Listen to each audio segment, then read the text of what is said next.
আমার ভাইরা, বখতিয়ার কাকির মা দুই চোখের পানি ছেড়ে ছেড়ে কান্দে, দৌড়ে আসতেছে। আইসা দেখে সন্তান যাই নামাজে দাঁড়ায় গেছে, নামাজ পড়তেছে, নামাজ শেষ হওয়ার সময় হয়ে গেছে। মা লা ইলাহা ইল্লাল্লাহ, লা ইলাহা, লা ইলাহা ইল্লাল্লাহ, লা ইলাহা। জগৎ পাগল কাবার জন্যে, কাবা পাগল মাবুদের, আর মাবুদ পাগল নবীর জন্যে, নবী পাগল আমাদের। লা ইলাহা, লা ইলাহা ইল্লাল্লাহু মুহাম্মাদুর রাসূলুল্লাহ সাল্লাল্লাহু আলাইহি ওয়াসাল্লাম। ওরে মা,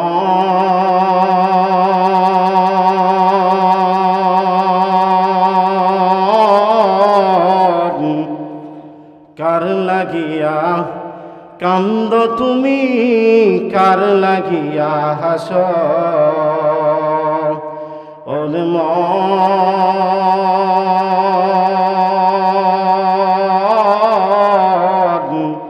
কার লাগিয়া কান্দ তুমি, কার লাগিয়া হাস? যে তোমার করল সৃজন, যে তোমার করল সৃজন, তারে ভুলে আছো?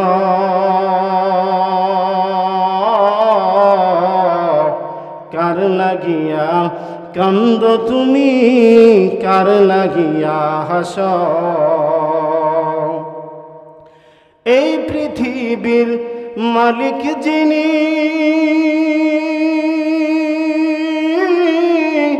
জগতার দিবানিশি গো,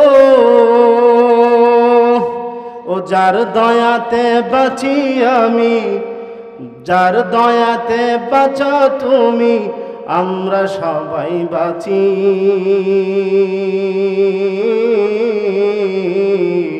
কার লাগিয়া কান্দ তুমি, কার লাগিয়া হাস? ওরে মা,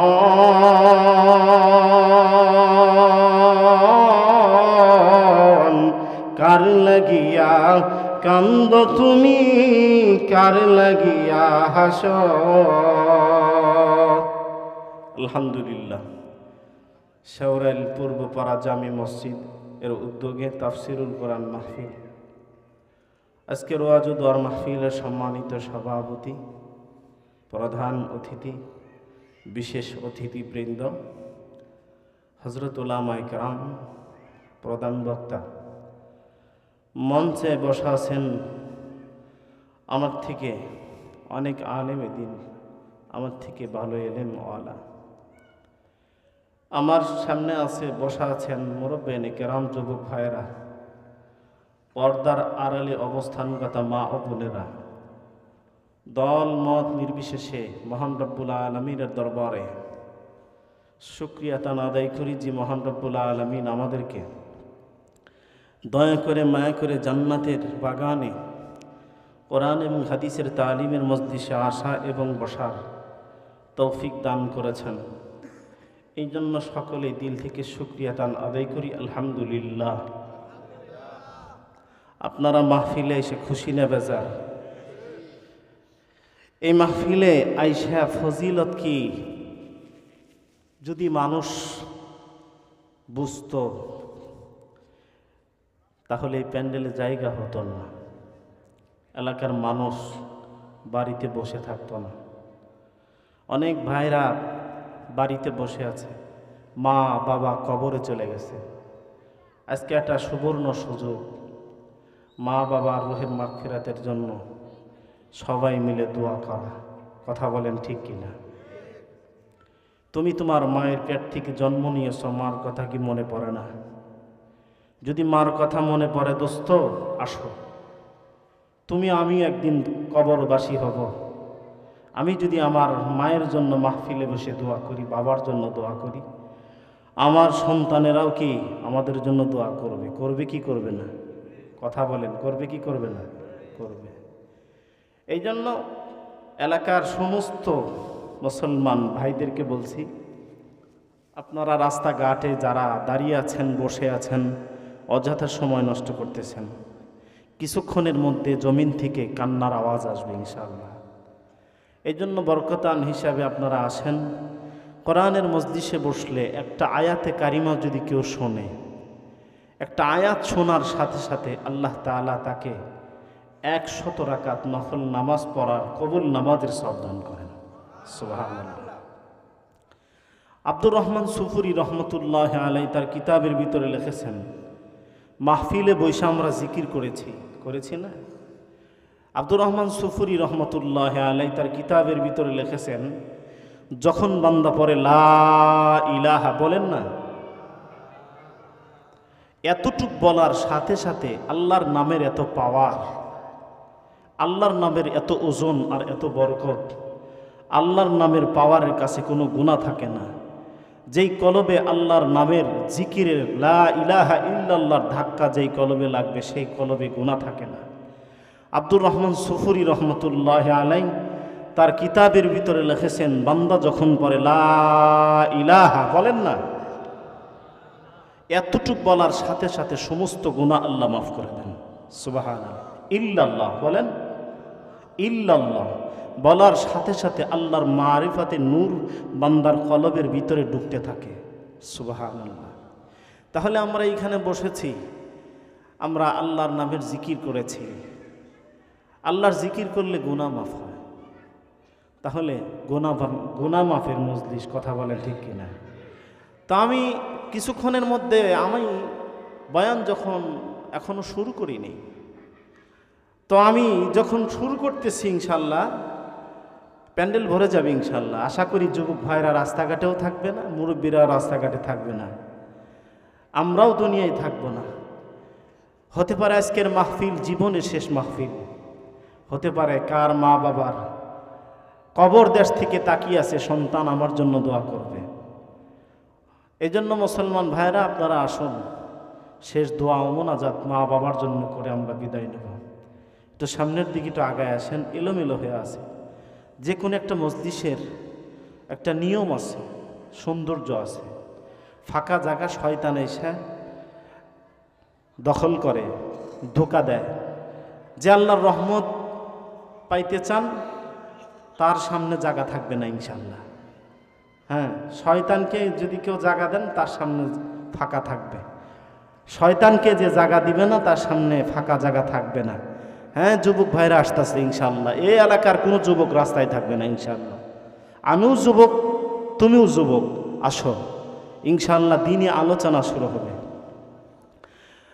তো এখানে আমরা যে আসছি মসজিদের মাহফিল, পৃথিবীর ভিতরে এমন কোনো জায়গা নাই যেই ঘরের দিকে গেলে কদমে কদমে 10টা করে নেকি হয়। শুধু আল্লাহর ঘর মসজিদ। কেউ নামাজ পড়ার জন্য যখন মসজিদে আসে, প্রত্যেকটা কদমে কদমে আমার আল্লাহ তাকে 10টা করে নেকি দান করেন। সুবহানাল্লাহ। 10টা করে গুনাহ মাফ করেন। সুবহানাল্লাহ। ইয়াউমা ইজিন তুহাদ্দিসু আখবারাহা। যত জায়গা মানুষ নামাজ পড়বে, সিজদা দিবে আল্লাহর কুদরতি পায়ে, কোরআন তিলাওয়াত করবে, কোরআন হাদিসের তালিম শুনবে, ওয়াজ মাহফিল শুনবে, ইয়াউমা ইজিন তুহাদ্দিসু আখবারাহা, কিয়ামতের ময়দানে এই জায়গা তার জন্য সাক্ষী দিবেন। সুবহানাল্লাহ বলেন। তাহলে কোরআনের আয়াত অনুযায়ী আমরা দলিল পাইলাম যে কিয়ামতের ময়দানে এই কোরআনের এই মজলিস আমাদের সবার জন্য সুপারিশ করবে। সুবহানাল্লাহ। আমার ভাইরা, আমার বন্ধুরা, আর বেশি লম্বা নয়।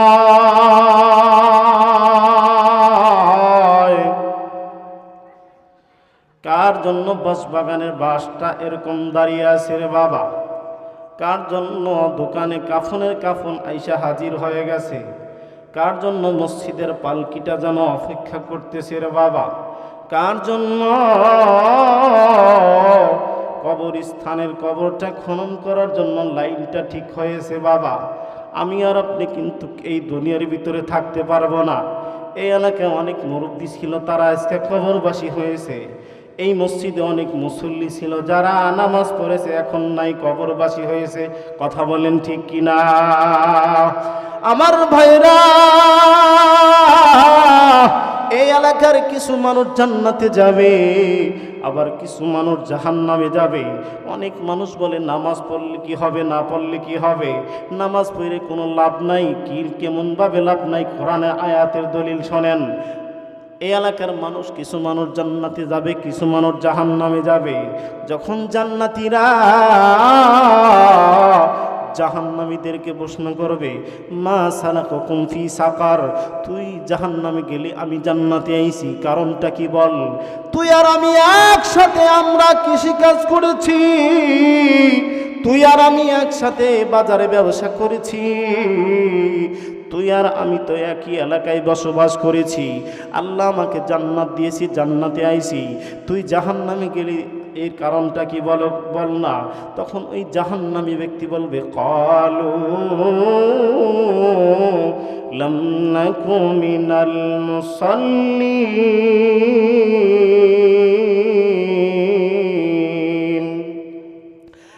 ওই ব্যক্তি বলবে, আমি দুনিয়ার ভিতরে নামাজ পড়ি নাই, দুনিয়ার ভিতরে আল্লাহর হুকুম পুরা করি নাই, দুনিয়ার ভিতরে আমি নামাজ না পড়ার কারণে আজকে আমি জাহান্নামে আইছি রে বাবা। দুনিয়ার ভিতরে যদি কেউ নামাজ না পড়ে, সে কোনোদিনও জান্নাতে যেতে পারবে না। কারণ নামাজ পড়তে গেলে মিফতাহুল জান্নাতি সলা, নামাজ কিন্তু বেহেশতের চাবি। কথা বলেন ঠিক কিনা আমার ভাইরা?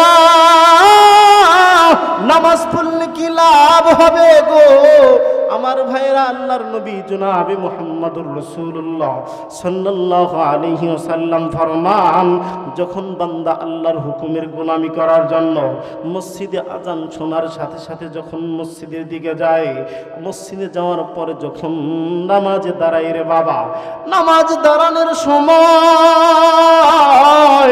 আল্লাহু আকবার বলে যখন বান্দা গাওয়া দেয় গো, ওই বান্দা আল্লাহু আকবার বলে যখন গাওয়াহ দেয়, আল্লাহু আকবার শব্দের অর্থ হলো আমার আল্লাহ সবচেয়ে বড়। বলেন না সুবহানাল্লাহ। এই গাওয়াহ দিয়ে যখন বান্দা নামাজে দাঁড়ায়, আল্লাহর নবী বলেন আল্লাহ সবচেয়ে বড়। এই গাওয়াহ দিয়ে বান্দা যখন নামাজে দাঁড়ায়, আল্লাহু আকবার আল্লাহ সবচেয়ে বড়, এই গাওয়াহ দেওয়ার সাথে সাথে আমার আল্লাহ তার সমস্ত গুনাহগুলো মাফ করে দেন। বলেন না সুবহানাল্লাহ। আবার বান্দা যখন রুকুর ভিতরে যাই গো, নামাজের কেমন ফজিলত শোনেন না, শোনেন না।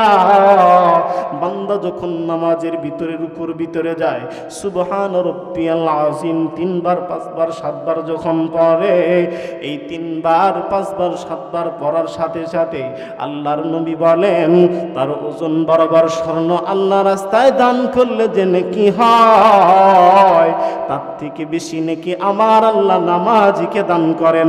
বলেন না সুবহানাল্লাহ। আমার ভাইরা,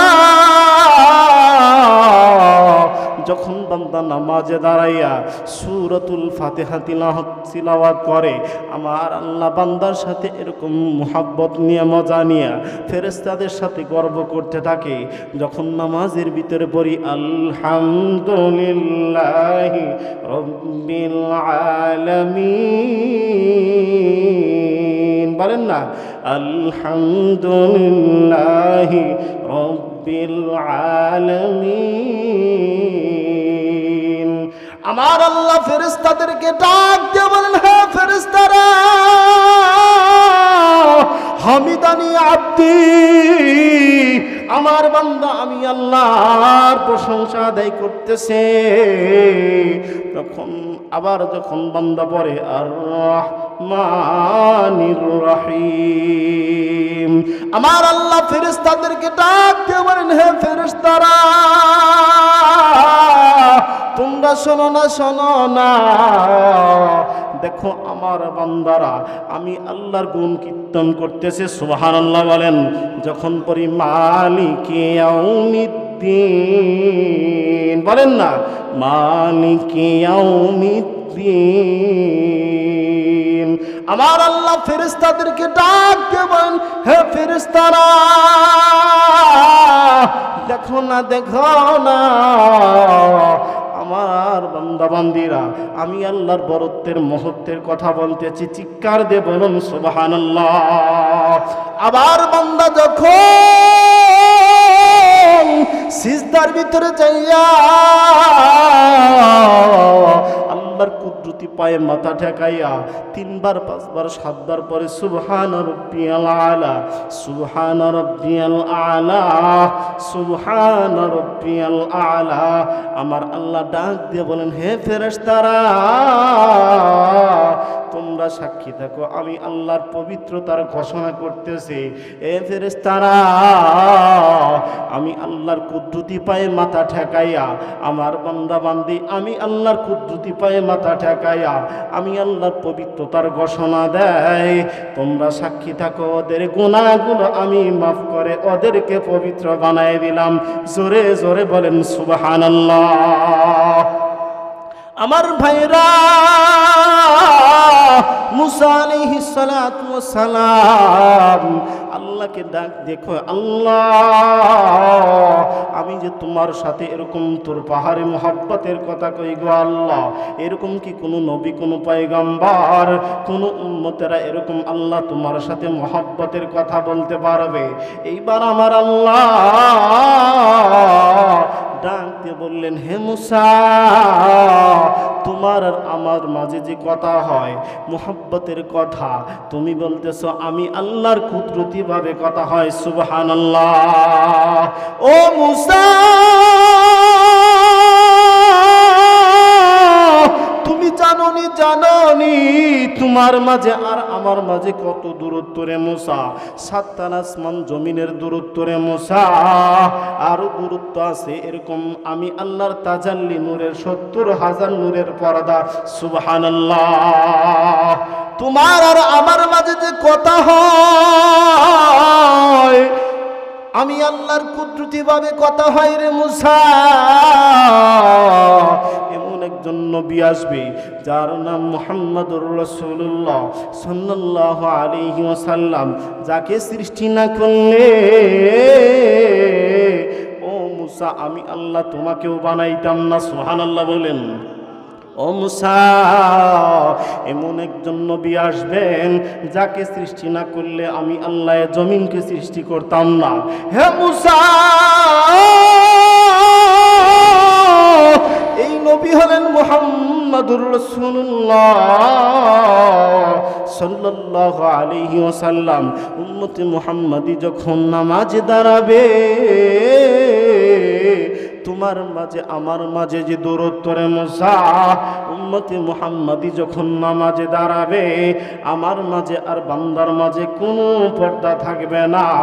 বান্দা যখন সিজদায় যাবে আমি আল্লাহ কুদরতি পা দুটো আগাইয়া দেব, আর উম্মতে মুহাম্মাদি আমি আল্লাহর কুদরতি পায়ে মাথা ঠেকাইয়া আমি আল্লাহর পবিত্রতার ঘোষণা দিবে রে মুসা।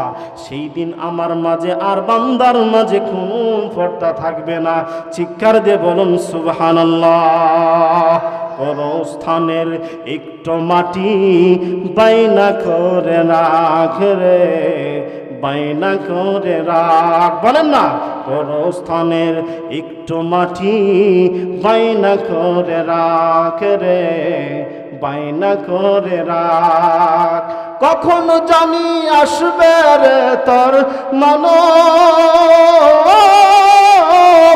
কখনো জানি আসবে রে তোর দুনিয়া ছাড়ার ডাক রে। কবরস্থানের একটু মাটি বাইনা করে রাখ রে, বাইনা করে রাখ। মাটির খাঁচায় প্রাণের ময়না চিরদিন তো আপন রয় না। কথা বলেন ঠিক কিনা? মাটির খাঁচায় প্রাণের ময়না চিরদিন তো আপন রয় না। পালিয়ে যাবে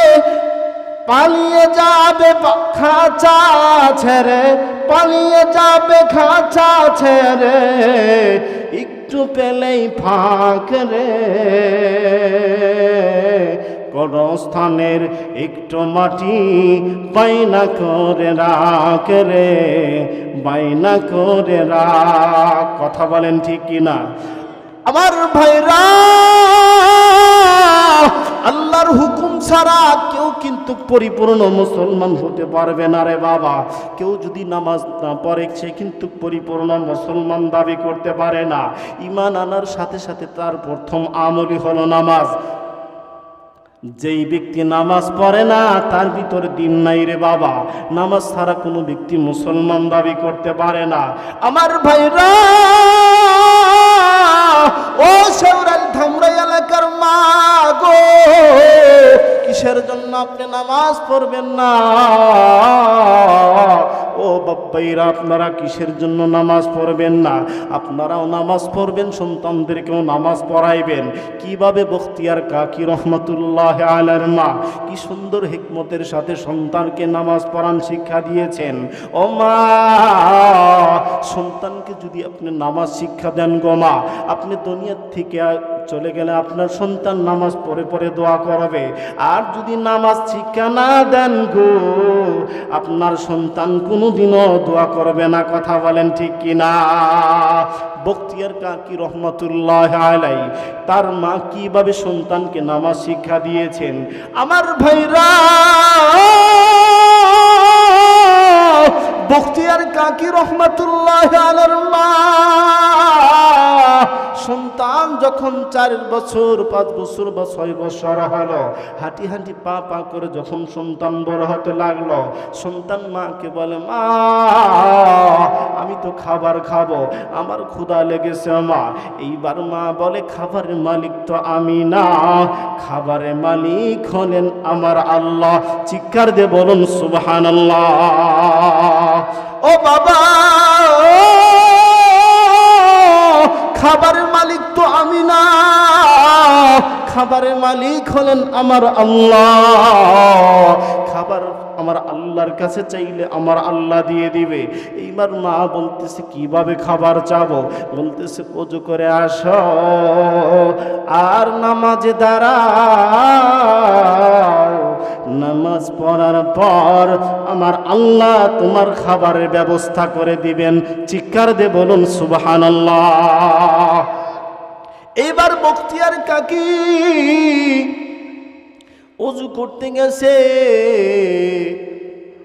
ওই সময় মা 2টা রুটি বানাইয়া যাই নামাজের নিচে রাখছে। এইবার সন্তানকে বলে, নামাজে দাঁড়াও। নামাজ পড়ার পর সন্তানকে বলে, যাই নামাজ উঠাইয়া দেখো, আমার আল্লাহ তোমার জন্য খাবারের ব্যবস্থা করে দিয়েছেন। সুবহানাল্লাহ। এইভাবে নামাজ পড়া শুরু করে দিয়েছে। সন্তান যখন ওযু করতে যায়, মা ওই সময় 2টা রুটি বানায়া যাই নামাজের নিচে রাখে রে বাবা। নামাজ পড়ার পর সন্তান যখন যাই নামাজ উঠায় রুটি পায়। এইভাবে কিছুদিন যাওয়ার পর বখতিয়ার কাকি রহমতুল্লাহ আলাইহির মা কিছুদিন পর একজন আত্মীয়র বাড়ি চলে গেছেন। আমার ভাইয়েরা, মনে পড়েছে সন্তান তো যাই নামাজে দাঁড়াইয়া আল্লাহর হুকুম নামাজ আদায় করা শুরু করে দিবে। যাই নামাজের নিচে যদি রুটি না পায়, আল্লাহর প্রতি যে একিন বিশ্বাস ভালোবাসা হয়ে গেছে, ঈমান মজবুত হয়ে গেছে, আল্লাহ রুটির ব্যবস্থা করে দেয়। যদি যাই নামাজের নিচে রুটি না পায়, তাহলে আমার সন্তান একিন এরকম নষ্ট হয়েও যেতে পারে। আমার ভাইরা, বখতিয়ার কাকির মা 2 চোখের পানি ছেড়ে ছেড়ে কান্দে। দৌড়ে আসতেছে, আইসা দেখে সন্তান যাই নামাজে দাঁড়ায় গেছে, নামাজ পড়তেছে। নামাজ শেষ হওয়ার সময় হয়ে গেছে। মা 2 চোখের পানি ছেড়ে আল্লাহর কাছে দোয়া করতেছে, আল্লাহ আমি এতদিন যাই নামাজের নিচে রুটি দিয়েছি, ও আল্লাহ আজকে তুমি আমার সন্তানের যাই নামাজের নিচে রুটির ব্যবস্থা করে দাও। চিৎকার দিয়ে বলুন সুবহানাল্লাহ। আমার ভাইরা,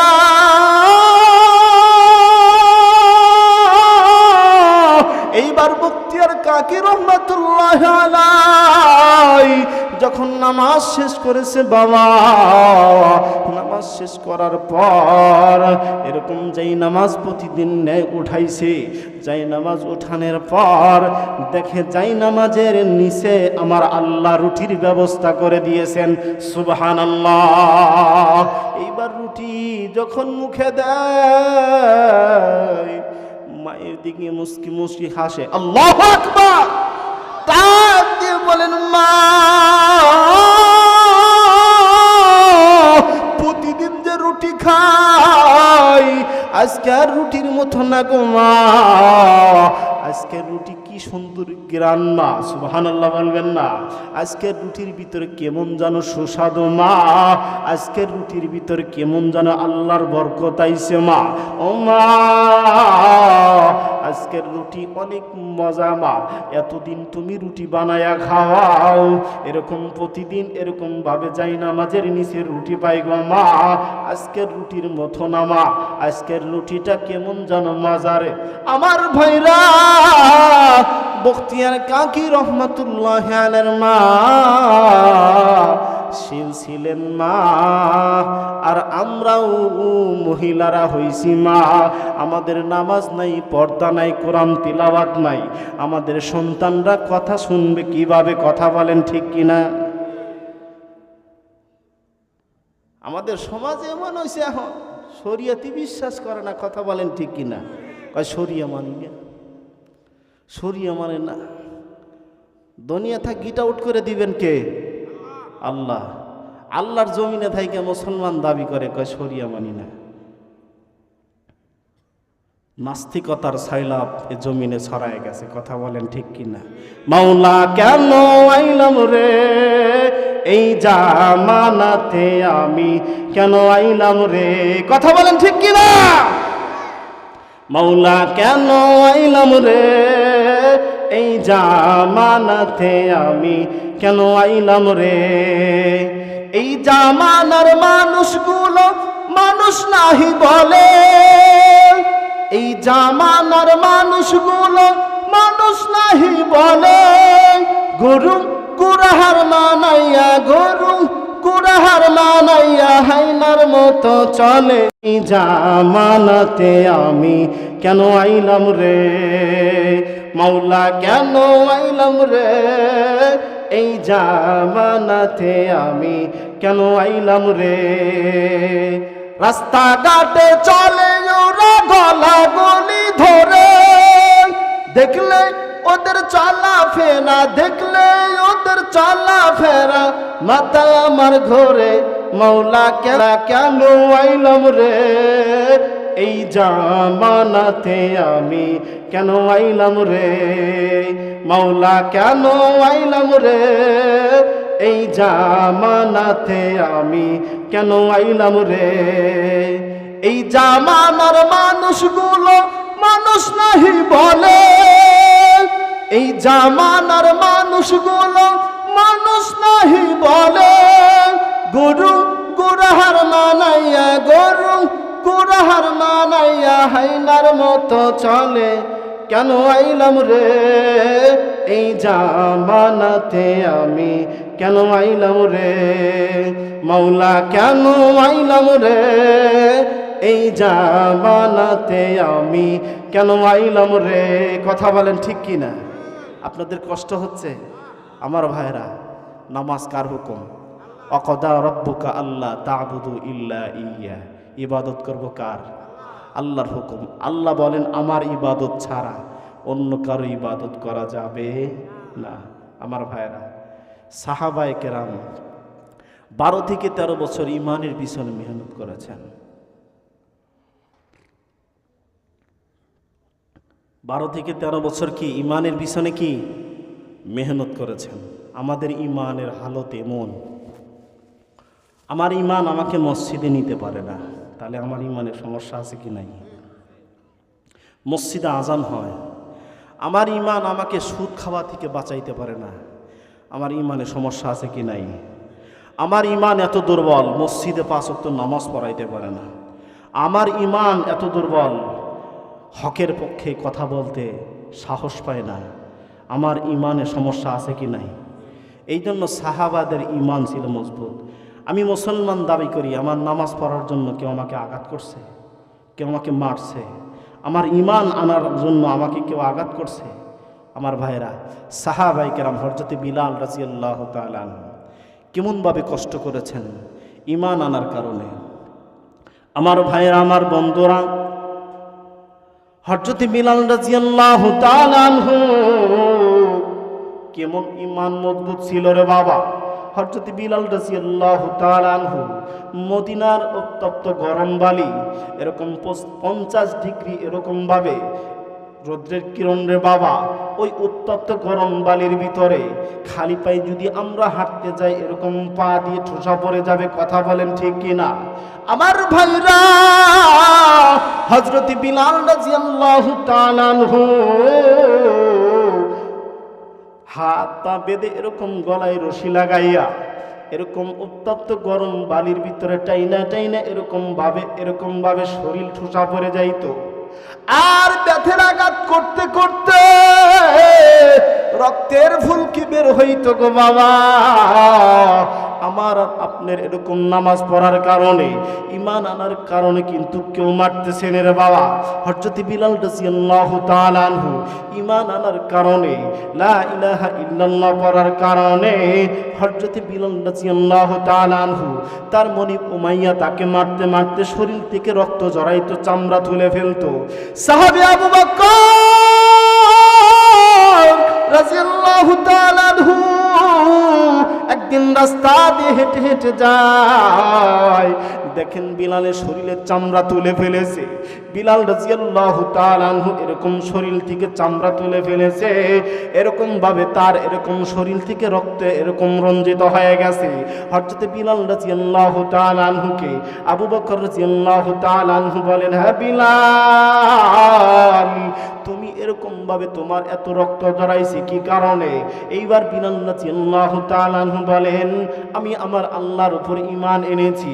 আমি বলি আহা, জোরে জোরে বলি লা ইলাহা ইল্লাল্লাহ, জোরে লা ইলাহা ইল্লাল্লাহ, লা ইলাহা, জোরে লা ইলাহা, আর জোরে লা ইলাহা ইল্লাল্লাহ, লা ইলাহা।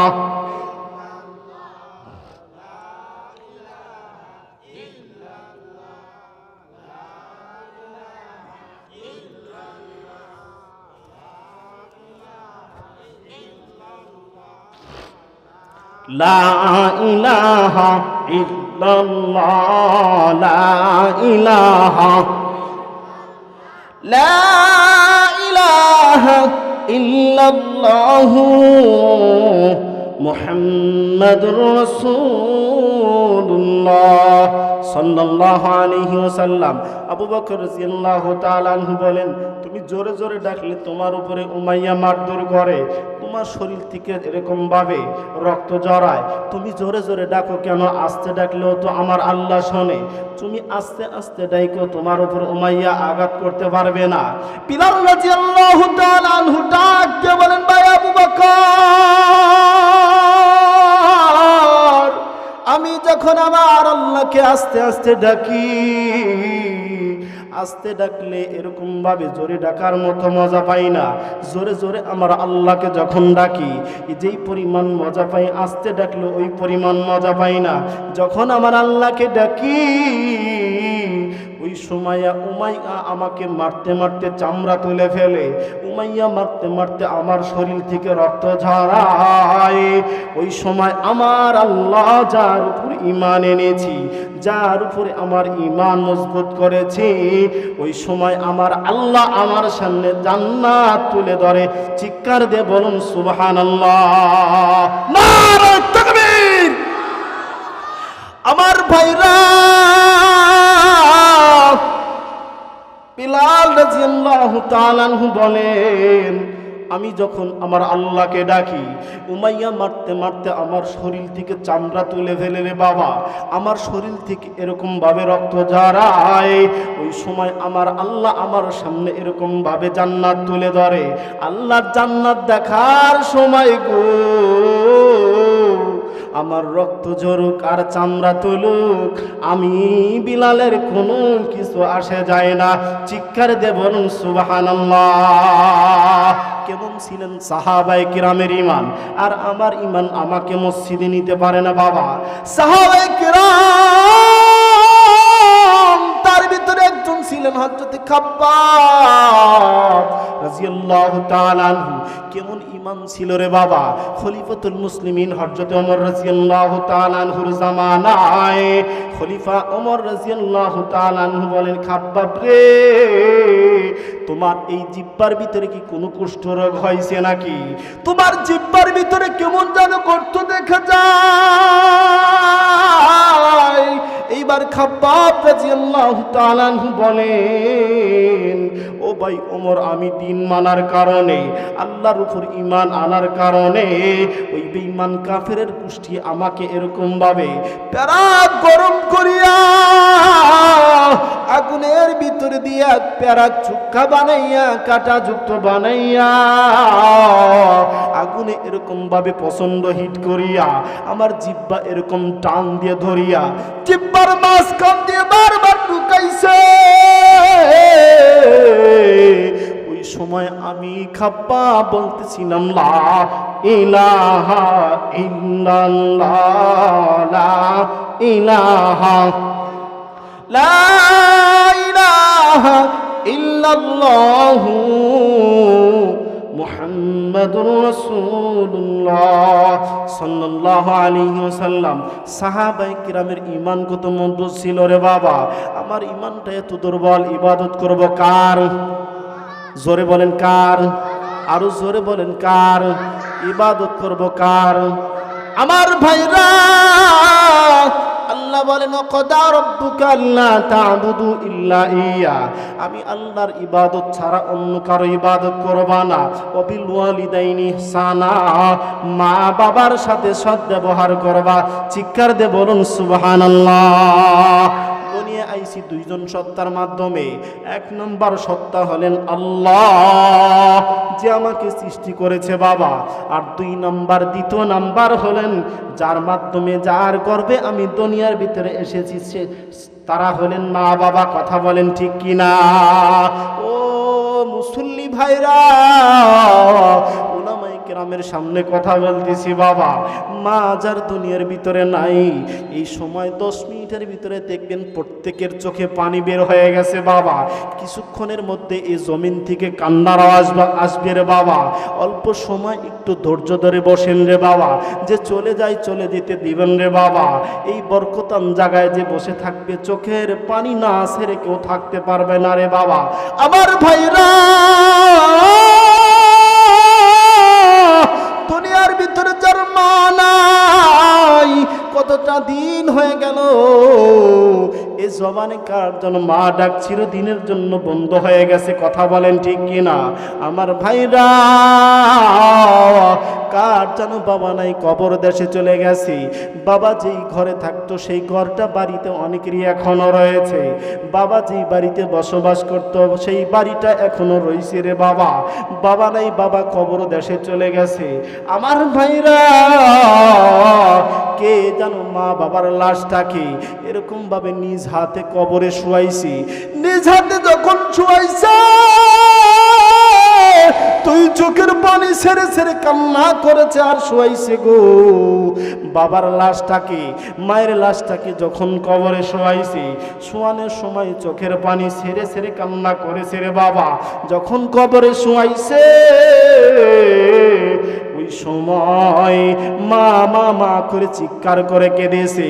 যখন বাবার লাশটাকে কবরে শোয়াইছে, বাবা বাবা বলে চিৎকার করে কেঁদেছে রে বাবা। ওই সময় মা বাবার লাশ লাশটাকে কবরে শোয়ানোর পর ওই সময় এরকম ভাবে মুষ্টি মুষ্টি মাটি দিয়া মায়ের লাশটাকে, বাবার লাশটাকে কবরের ভিতরে ঢাইকা রাইখাইছি। আর কোনদিন মায়ের চেহারা দেখা যায় না। কত মহিলা দেখা যায় কিন্তু মাকে দেখা যায় না। কত মুরব্বী দেখা যায় কিন্তু বাবার মতো একজন মানুষ পাওয়া যায় না। কথা বলেন ঠিক কি না? আল্লাহর রাসূল বলেন, কোন সন্তান যদি মায়ের চেহারার দিকে তাকায় আমার আল্লাহ তাকে একটা কবুল হজের সওয়াব দান করেন। চিৎকার দিয়ে বলুন সুবহানাল্লাহ। আমার ভাইরা এখন বলেন, হুজুর আমার তো মা নাই, বাবা নাই, কবরবাসী হয়ে গেছে, আমরা কি করব?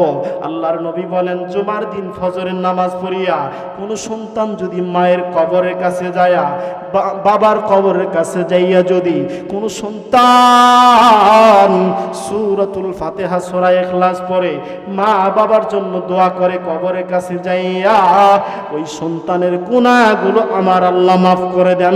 চিৎকার দিয়ে বলুন সুবহানাল্লাহ। কোন সন্তান যদি এরকম মা বাবার কবরের কাছে যাইয়া 10 বার সূরা ইখলাস পড়ে আমার আল্লাহ কবরের আযাবকে মাফ করে দেন। সুবহানাল্লাহ বলেন। আমার ভাইয়েরা, মা যার নাই, মা যার নাই, পৃথিবীতে এই শান্তির ডাক, মুহাব্বতের ডাক, এই চিরদিনের জন্য যারা হারায় ফেলাইছে বাবা, এই মা ডাক, ভালোবাসার ডাক, বাবা ডাক, মুহাব্বতের ডাক গো। সন্তানকে কত মুহাব্বত করে বাবা, সন্তানকে কত ভালোবাসেন রে বাবা। আমার ভাইরা, সিলেট বিভাগের একটা ঘটনা বলি। কয়েক বছর আগে পেপার পত্রিকায় আসছিল, বিভিন্ন টেলিভিশনের খবরে আসছিল। আমার ভাইরা, হবিগঞ্জ জেলার একটা ঘটনা।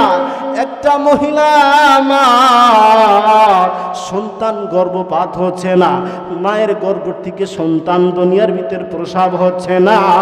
এরকম ডাক্তার অনেক চিকিৎসা করছে কিন্তু বাচ্চা প্রসব হচ্ছে না। আমার ভাইরা, একটা মা সন্তানকে নিজের জীবন থেকে মোহাব্বত করে, কিভাবে করে বাস্তব ঘটনা শোনেন না ভাই। আমার ভাইরা, এই মা, জনম দুঃখিনী মা কেমন মোহাব্বত আমাদের জন্য করে। ওই মা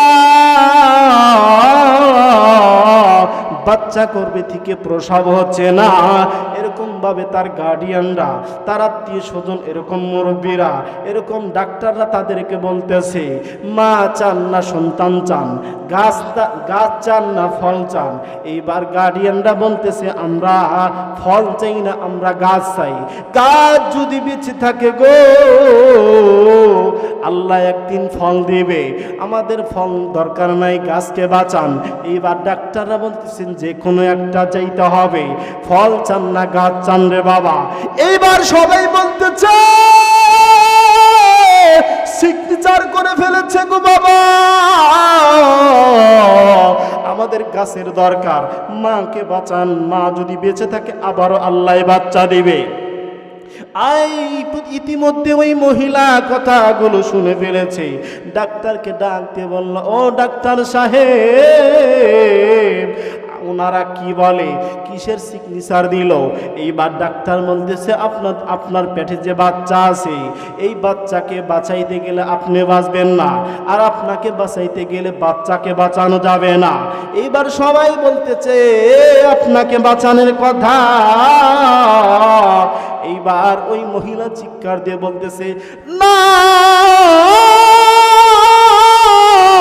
এই বাচ্চা যখন আমার গর্ভে এসেছিল, রাতের গভীরে আমি ঘুমাইতে পারি নাই, দিনের বেলা আমি খাইতে পারি নাই, কত রাত আমি ঘুম হারাম করে দিয়েছি, কত অক্ত খাবার আমি মা হয়ে খাই নাই, আমি কত কষ্ট করেছি, আমার দরকার নাই, এই বাচ্চার জন্য আমি এত কষ্ট করেছি, বাচ্চাকে মেরে ফেলবা এটা আমি মানি না, আমার সন্তানকে তোমরা বেঁচে রাখো, আমাকে মেরে ফেলো। চিৎকার দিয়ে বলুন সুবহানাল্লাহ। ও ভাইরা, যেই মা তোমাকে এত মহব্বত করেছে, যেই মা তোমাকে 10 মাস 10 দিন ধারণ করেছে, তোমাকে পেটে রাখলো। যেই সন্তান মায়ের পেটে যখন আসে ওই দিন থেকে প্রসব হওয়ার আগ পর্যন্ত জনম দুঃখিনী মা পেট ভরে খাবার খাইতে পারে না, প্রসব হওয়ার আগ পর্যন্ত রাতের গভীরে ঘুমাইতে পারে না। কথা বলেন ঠিক কিনা আমার ভাইরা? সন্তান যখন প্রসব করবে মা শ্বশুরের কাছে দোয়া চায়, শাশুড়ির কাছে ক্ষমা চায়, মায়ের কাছে দোয়া চায়, বাবার কাছে দোয়া চায়, মুরব্বিদের কাছে দোয়া চায়। আমি হয়তো নাও বাঁচতে পারি। আমার ভাইরা, সন্তান যখন প্রসব করে রে বাবা, সন্তান প্রসব করার সময় কত মা দুনিয়ার থেকে বিদায় নেয়। কথা বলেন ঠিক কিনা? কত মা শহীদ হইয়া দুনিয়ার থেকে বিদায় নিয়ে চলে যায়। কত মা এই দুনিয়ার আলো বাতাস তার চোখের জন্য দেখা বন্ধ হয়ে যায়। কত মা কত কষ্ট করে গো। সন্তান যখন মায়ের পেট থেকে ভূমিষ্ঠ হতে থাকে, দুনিয়ার ভিতরে আসতে থাকে, তখন মা একটা না দুইটা না 32টা নারী টাস টাস করে ছিঁড়ে মা রক্তে রঞ্জিত হয়ে যায়। ওই সময় মা এত রক্ত রঞ্জিত হয়ে যায়, যেরকম একটা গরু জবাই করলে যেরকম রক্তে রঞ্জিত হয়ে যায়। আমার ভাইরা, জনম দুঃখিনী মাকে কষ্ট দিও না।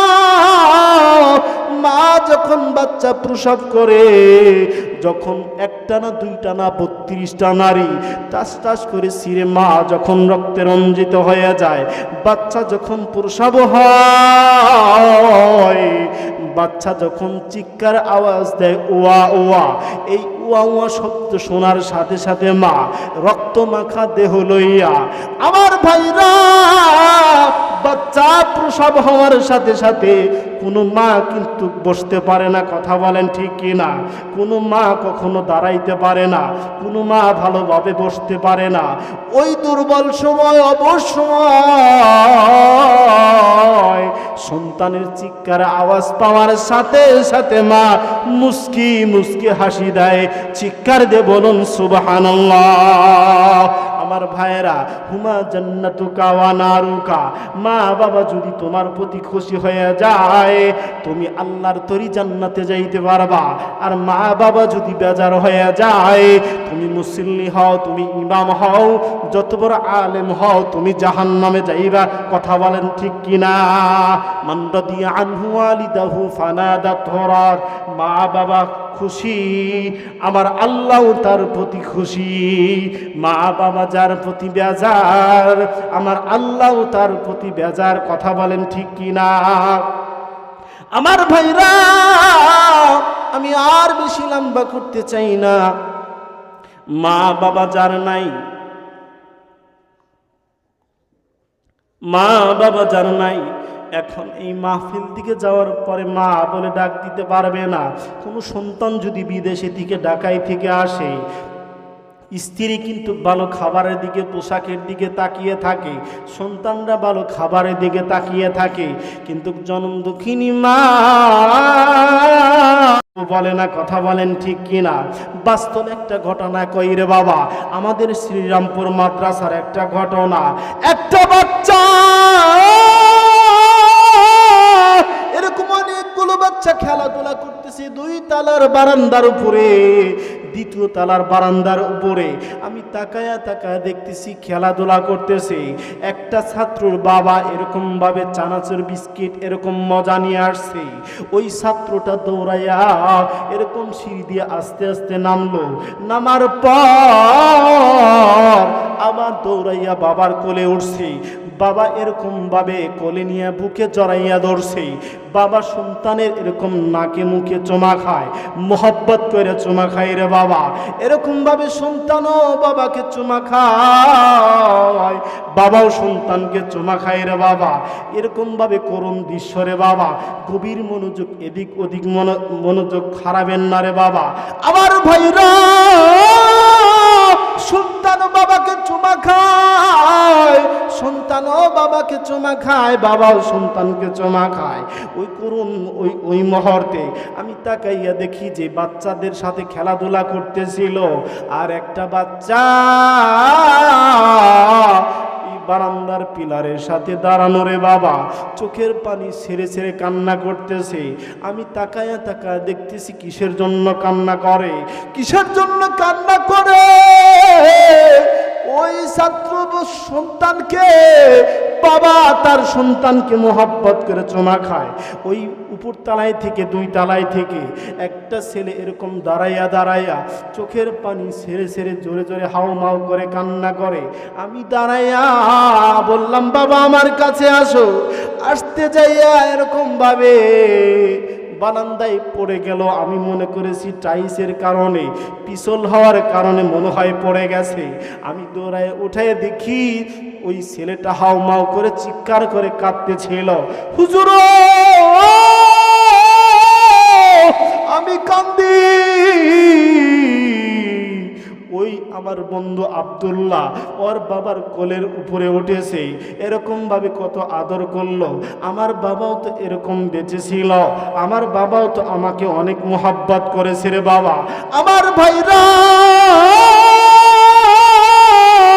বলতেছে হুজুর আর কোনোদিন আমার বাবা আসবে না। আমার বাবাও তো দুনিয়ার থেকে বিদায় নিয়েছে, আমার বাবা আর কোনোদিন আমাকে কোলে নিবে না, আমার বাবা আমাকে আর কোনোদিন ভালোবাসবে না, আমার বাবা আর কোনোদিন আমাকে চানাচুর কিনে দিবে না, আমার বাবা আর কোনোদিন আমাকে বিভিন্ন মজা কিনে দিবে না। হুজুর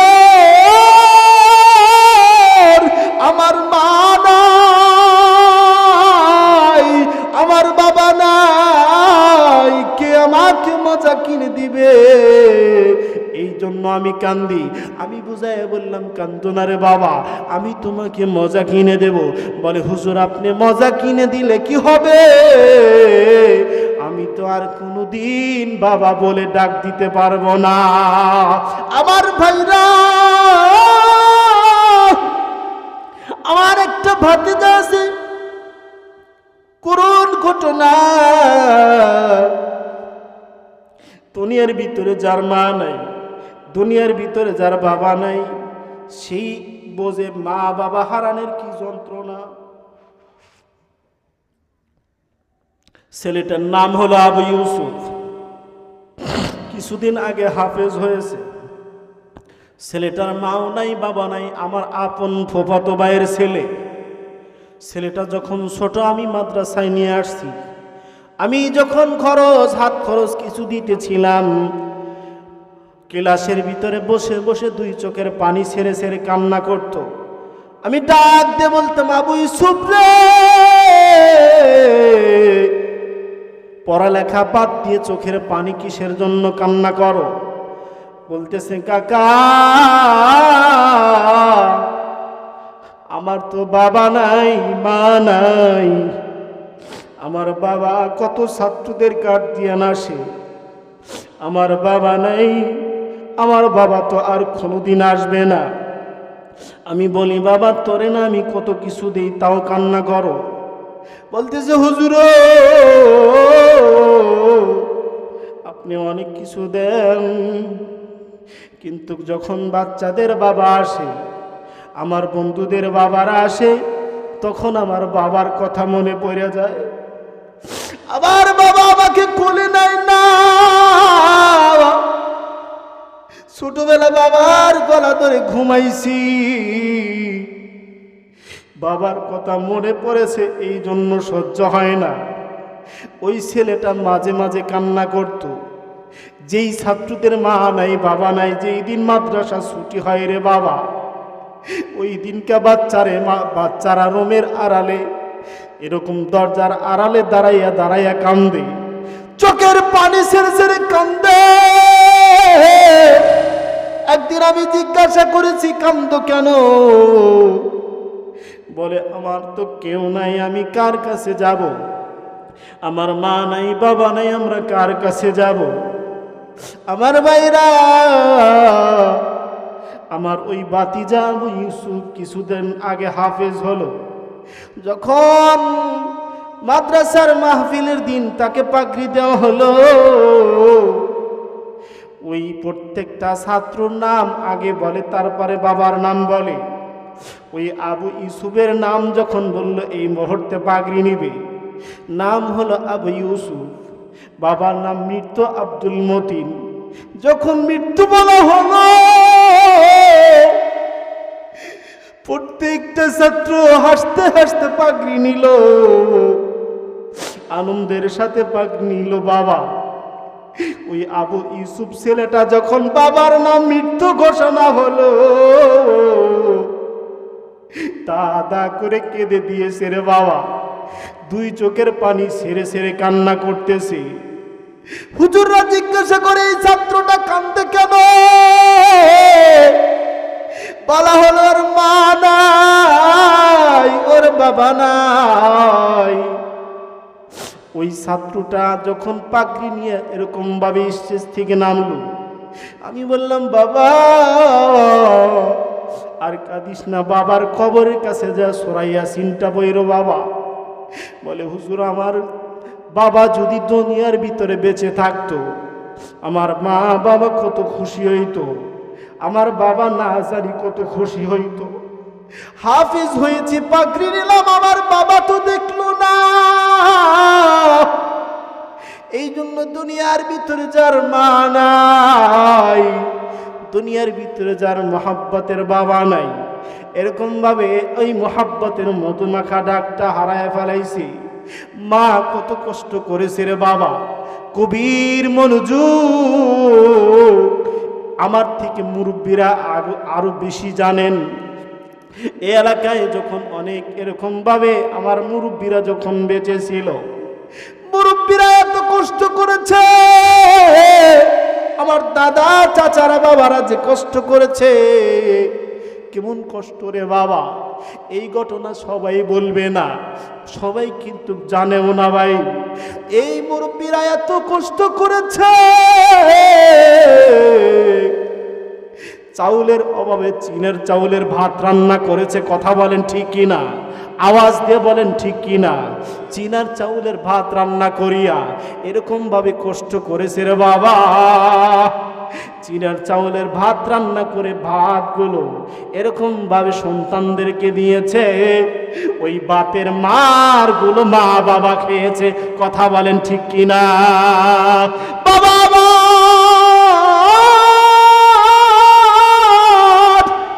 রাত 3টা 4টে যখন বেজেছে, নাঙ্গল জুয়াল লইয়া এরকম ভাবে গভীর রাত্রে এরকম মাঠে চলে গেছে, জমিন চাষ করার জন্য গরু নিয়ে নাঙ্গল জুয়াল নিয়ে চলে গেছে। গভীর রাত্রে গেছে, শীতের পোশাকও ছিল না রে বাবা, ভালো একটা চাদরও ছিল না, এরকম জুতাও ছিল না, খালি পায়ে চলে গেছে। কথা বলেন ঠিক কিনা? মুরব্বীরা এত কষ্ট করেছে, খালি পায়ে কাঁপতে কাঁপতে গেছে। বাবা আমার এত কষ্ট করেছে রে বাবা, এত কষ্ট করেছে, খালি পায়ে কাঁপতে কাঁপতে গেছে। এত কুয়াশায় এত রাত্রে গেছি, নিজের জমি মনে করে অন্যের জমিও চাষ করেছে, মাঝে মাঝে ভুল করে। এত কষ্ট করেছে, গরুকে বেশি করে পানি খাওয়াইছে। কিসের জন্য? কোড়া পানি, এত পানি খাওয়াইছে। প্রচন্ড কুয়াশা আর শীতের ভিতরে পানি এই জন্য খাওয়াইছে। গরু চোনাইছে, পা গরুর চোনার ভিতরে দিয়ে দিয়ে মুরব্বীরা পা গরম করেছে। কথা বলেন ঠিক কিনা? আমার ভাইয়েরা, অনেকেরই মা নাই, অনেকেরই বাবা নাই। এরকম হাত উঠান, কার মা নাই কার বাবা নাই, তো হাত উঠান। বা মা নাই অথবা বাবা নাই, আল্লাহ আমাদের মা বাবার কবরকে জান্নাতের টুকরা বানায় দেন। বলেন আমিন।